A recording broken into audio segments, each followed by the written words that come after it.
Hello. Yeah. Welcome to ESP Network. I'm Emily. I'm Shannon. And I'm Paige. We're bringing you a recap of the 21st century. Get ready because it's been a wild ride. Hello, my name is Emily Willits. And my name is Paige Kryling. On July 22nd, 2002, WorldCom filed the largest bankruptcy ever. It was the second largest long-distance phone call company in the world. WorldCom filed 1 month after $3.8 million was improperly booked. Filed in the Southern District of New York City for Chapter 11, J.P. Morgan and J.E. Capital will fund $2 billion to allow WorldCom to finish its operation. WorldCom had $41 billion in debt and $107 billion in assets. Good morning. On January 8, 2002, the No Child Left Behind Act was signed into law by President George Bush. It is a reauthorization of the Elementary and Secondary Education Act that was enacted in 1965 and brought up to date in 1994. It's designed to broad gains in student achievements and hold worldwide standards. No Child Left Behind is projected to reach every school in America to receive federal funding, and teachers must administrate certain exams and show improvement. Good afternoon. I'm Rosita Delnay. And my name is Shannon Gray. On October 2nd through the 22nd, in 2002, in Maryland, Virginia, and Washington, D.C., the Beltway sniper attacks occurred. A spree killing with the target of civilians was created by John Allen Muhammad and Lee Boyd Malvo. Using a Bushmaster XM-15 rifle, the pair killed 10 people and injured 3. In September of 2003, Muhammad was sentenced to death. 1 month later, Malvo was sentenced to 6 consecutive life sentences without the possibility of parole. On November 10, 2009, Muhammad was executed by lethal injection at the Greensville Correctional Center near Jarrett, Virginia. Hello, my name is Carlina Del Rouge. And I'm Rosita Delnay. On February 1st, 2003 at 8:59, the citizens of Texas and Louisiana became front row witnesses to a tragic event. That's right. We are speaking of the Space Shuttle Columbia disaster. Here's MC Hammond Fly. You cannot touch! We're live in 3, 2.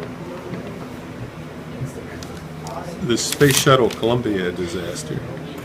The Columbia, when it left the launch pad, lost a few of the protective heat tiles, and not knowing, they did their mission in space, and then when they re-entered the Earth's atmosphere, which that's what the heat tiles are there for, to protect against the friction of the atmosphere, the heat overwhelmed the vehicle and it became unstable and broke up over California. Parts of it were strewn the whole way from California through the Gulf coastal plain.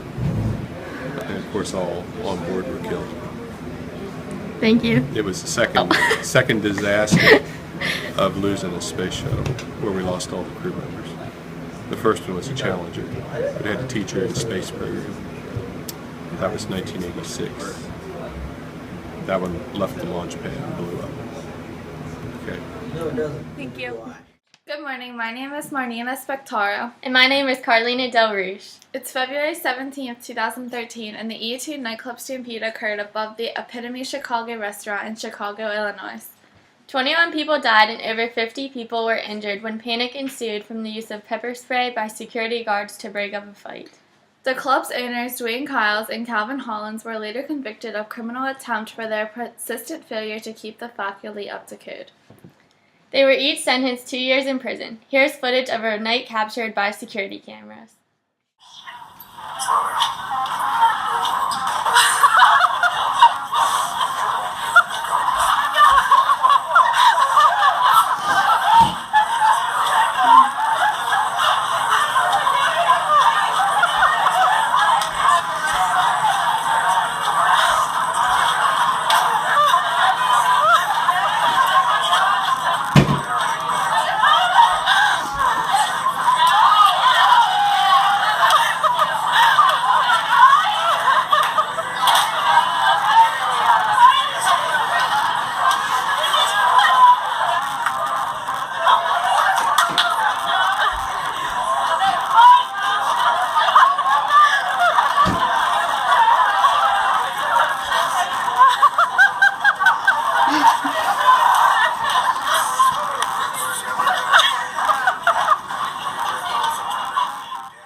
name is Carlina Del Rouge. And I'm Rashida Del Nag. On March 20th through May 1st, 2003, the United States participated in the invasion of Iraq. The results were coalition victory, the Ba'athist Iraqi government was overthrown, and we had the occupation of Iraq until June of 2004. There was also a new Iraqi government established by Iraqi insurgency and sectarian conflicts. The 4 countries involved initially with the troops were the United States, the United Kingdom, Australia, and Poland. Hello, I'm Emily Willits. And my name is Paige Kryling. On February 4, 2004, Mark Zuckerberg, Eduardo Saverin, Andrew McCollum, Dustin Moskovitz, and Chris Hughes founded Facebook. Mark Zuckerberg, the chairman and CEO, really launched more than Facebook. He launched social networking. Here's Betsy Geiger on her opinion of Facebook. Hello, I'm here with Miss Betsy Geiger. Hello. How are you? I'm good. How are you? I'm doing well, thank you. Miss Geiger has agreed to come in and talk to us about Facebook. Now, do you use Facebook? I do. You do? Yes, I do. A lot? Fairly often in the evening when I'm not at school, because we shouldn't be on it at school, should we? There's teachers promoting students everywhere. Now, why do you use Facebook? I like to get on and see pictures of family and friends, and I'd like to see what all of my college friends are doing since I don't see them anymore, and I like to keep up with University of Maryland Terrapins athletics. I take it you're a Terrapin fan? Absolutely. Well, that's good. Now, do you think Facebook is just a fad or a long-time trend? I think it's a long-time trend. It seems that it's been here for a long time already. So you plan to use it for a very long time? Yes. Well, thank you. You're welcome. I guess you're right, Betsy. Facebook just celebrated its 10th birthday. It's great for us all to be connected. Hurricane Katrina formed on August 23, 2005, and dissipated September 3, 2005.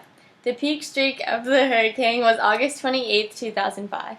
Over 1,833 fatalities were confirmed, with damages of up to $108 billion. The areas affected by the hurricane were the Bahamas, South Florida, Cuba, Louisiana, Mississippi, Alabama, Florida, and the most eastern North America. Hurricane Katrina is considered the most deadliest and most destructive hurricane to ever hit the Atlantic coast, occurring in 2005 in the hurricane season. It is the top 5 deadliest hurricane in the United States history and the 7th most intense in the world. Hurricane Katrina was triple the damage of Hurricane Andrew in 1992. Hurricane Katrina is now considered a Category 5 hurricane. Now here's to Emily live with Tammy Edwards. Thanks, Paige. I'm here with Tammy Edwards, one of the friends of one of the victims of Hurricane Katrina. Hi, Tammy. How are you? Hi, how are you today? I'm good. How are you? I'm good. That's good. So, you said that you weren't very well friends with this woman you met? The girl that lived in Mandeville, Pam, she and I went to high school together. We had similar social circles, but we weren't really good friends in high school. But when she graduated, she moved away. She moved south. And about every 5 years, she would give me a call and find out if we were having a class reunion or what was happening in our area. And it was just ironic that the Friday before Katrina hit, I got a message to call her. And, I didn't give it a second thought at the time. But then after Katrina hit, and I was at school where I worked one day, and I looked at the message, and something was just telling me I needed to do a reverse lookup on the number to see where she was living. Because I knew she was either in Texas or Louisiana.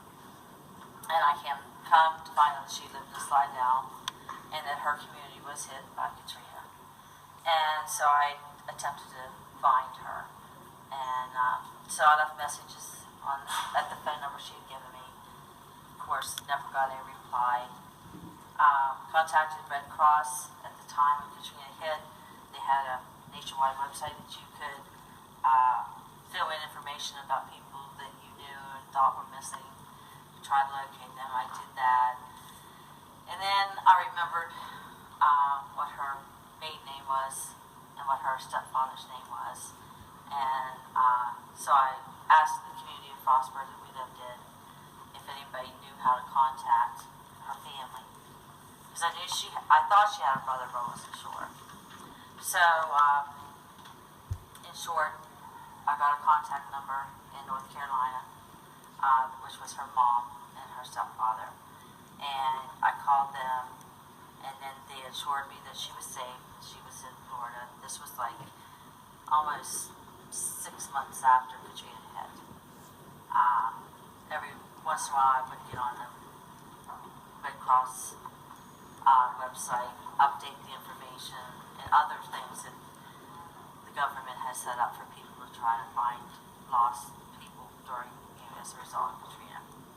So I found her. She was in Florida.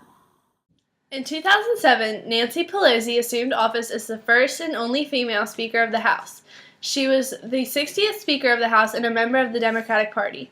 Here's Rita Schneidel on her opinion of Nancy Pelosi and politics. I don't even know if I combed my hair. It looks fine. Thank you. Okay, you can go ahead. All right, your question is about Nancy Pelosi. Is that Yes. what you want to know? Yeah. All right, first thing, as far as politics are concerned, I feel that they should only have 2 terms. And she has been there for quite a few years. And the other thing is, she is not from California originally. She was from Baltimore. Her father was a mayor in Baltimore. So she grew up in politics and knows all about it. That is something like you and I do not know about, because we're the common folk. We're not the persons out there telling us what to do. So, do I approve of her? I don't disapprove of her, but I think she needs to move on and leave somebody else with newer ideas. It's one of the reasons why I come in to be with you girls in class, is because I like to know what your life is all about. Not that I want to live it, but I want to be able to understand you and everything. And my big thing about politicians, as being a school teacher, I would love to see them sit in the Senate and in the House of Representatives in alphabetical order without that aisle in between the 2 of them. Because I think when you sit down beside each other, whether you're in the same political group or not, you have ideas that can be meshed together, and it's for the good of the people, those of us that are taxpayers. Thank you. Good morning, I'm Shannon Gray. And I'm Emily Willits. On April 16, 2007, in Blacksburg, Virginia, at Virginia Tech University, a senior by the name of Swanky Cho started shooting. Using a Glock 19.9mm pistol and a Walther P22.22 pistol, Cho killed 32 and then turned the gun on himself. 23 were injured and 17 were injured by gunfire. Cho had previously been diagnosed with severe anxiety. During much of his middle and high school years, Cho received support therapy and special education support. Due to federal privacy laws, Virginia Tech was unaware of his diagnosis or accommodations that he had been granted at school. Hi, my name is Paige Kryling. And I'm Emily Willits. The Great Recession, also referred to as the Second Great Depression, was a global economic decline in the late 2000s decade. The effects of this economic downturn are continuing to influence into 2014. The stock market crash is related to liquidity crisis being dated to have started when several central banks had to step in with liquidity lending to the interbank lending market on August 9th of 2007. This was a response to a situation where BNP Paribas temporarily had to block money withdrawals from 3 hedge funds. It was a major global recession characterized by very systematic imbalances and was sparked by the outbreak of the U.S. subprime mortgage crisis and financial crisis of 2007 and 2008. Hi, my name is Emily Willits. And I'm Paige Kryling. In August 2011, the stock markets fell. This was across the United States, the Middle East, Europe, and Asia. This was due to fears of contagion of the European sovereign debt crisis to Spain and Italy, as well as concerns over France's current AAA rating. Severe volatility of stock market indexes continued for the rest of the year. So hey there, my name's Lorraine, and this here's Carol. And we're here to talk to you about President Obama. So Barack Obama Jr. Was elected the 44th President of the United States in November 2008, yeah. President Obama became the first black president when he assumed office on January 20, 2009. So, President Obama is part of the Democratic Party, and he followed Republican President George W. Bush. Obama was re-elected in November of 2002. He defeated Republican candidate Mitt Romney. So, Obama's biggest claim to fame is the Patient Protection and Affordable Care Act. Here's to Ethan Grice representing today's youth and his opinion on Obama. Yeah, I want to hear how you feel about him being elected. Being elected? Yeah. Well, that's ridiculous because he's obviously like a Kenyan or something. Wasn't he born in Cambodia or something? Yeah, no, he's definitely not American. He's like a Muslim. He hates America. I'm with him. He beats up babies and children. His welfare's going to ruin the American financial system. Keep that in there. Oh yeah, Obamacare is a sham. So Say it one more time. I hate Obama.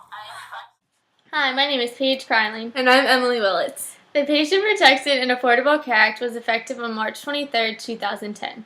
It represents the most significant regulatory overhaul of the U.S. healthcare system since Medicare and Medicaid. The Affordable Care Act was enacted with the goals of increasing the quality and affordability of health insurance. It introduced a number of mechanisms such as mandates, subsidies, and insurance exchanges to try and increase coverage and affordability. On March 31, 2014, open enrollment for the first year of the Affordable Care Act Healthcare Exchange Marketplace ended, exceeding the goal of 7 million enrollees. Now here's to Mr. Good morning. My name is Shannon Gray. And I'm Emily Willits. Terrorist Osama bin Laden. Actually, it's Osama bin Mohammed bin Awad bin Laden. Say that 3 times fast. Yes, Osama bin Laden was found and killed May 2nd, 2011 in Abadan, Pakistan by Navy SEALs. They then buried bin Laden in the North Arabian Sea by the U.S. Army SEALs. This news was confirmed today by a United States spokesman. Here's Paige with Ted Eric, who has an interesting story to share. I'm here with Mr. Eric, and he's going to talk to us about the ship that Osama bin Laden was captured on. Well, Osama bin Laden was captured when he was taken out to sea on the USS Carl Vinson, and we happened to be in San Diego when the USS Carl Vinson came back into port, and this is the USS Carl Vinson, and this is the ship that put Osama bin Laden in his watery grave out in the middle of the ocean. So it was pretty neat that we were actually there when some history was taking place, and the ship was coming back after that. Alright, thank you. On April 15, 2013, 2 bombs exploded near the Boston Marathon finish line. This total of 3 deaths, which unfortunately were 3 spectators, and occurring in 264 non-fatal injuries. Suspects Dussahar Sarnaev, who was captured, and his brother Tamerlan Sarnaev, who is now deceased, are thought to have done this due to extreme Islamic beliefs.